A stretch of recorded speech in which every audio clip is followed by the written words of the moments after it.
Assalamualaikum Ustadz. Waalaikumsalam warahmatullahi wabarakatuh.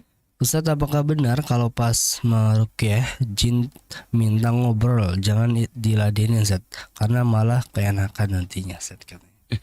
Aduh. Iya. Bismillah. Jinnya pengen ngobrol ya, pas kita mau ruqyah, jinnya pengen ngobrol, ngapain? Kan gitu.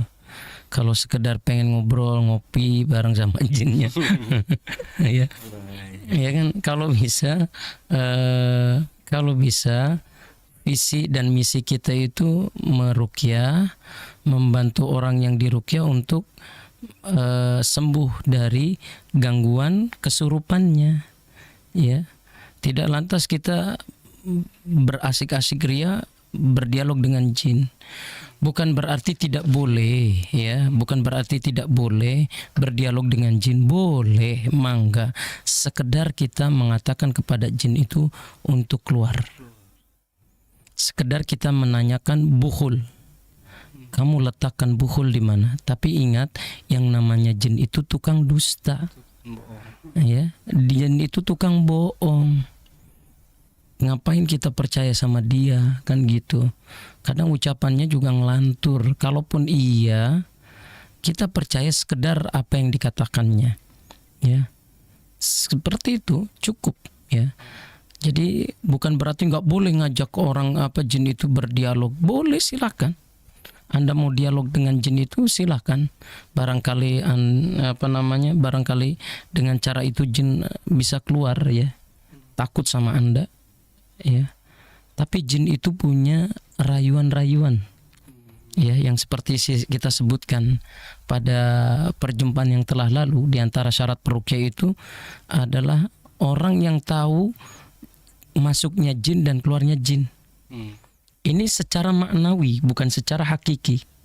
Artinya masuknya jin itu dengan tipu daya, dan keluarnya jin juga dengan tipu daya. Artinya maksudnya seperti ini.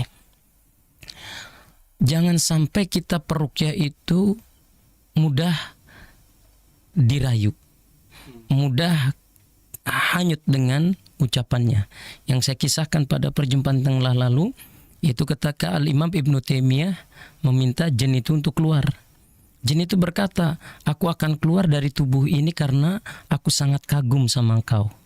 Aku sangat menaruh hormat yang besar sama engkau karena engkau adalah ulama besar. Ibnu Taimiyah menangkalnya karena ini madakhilus syayatin, ya. Kalau kita belajar kitab madakhilus syayatin, artinya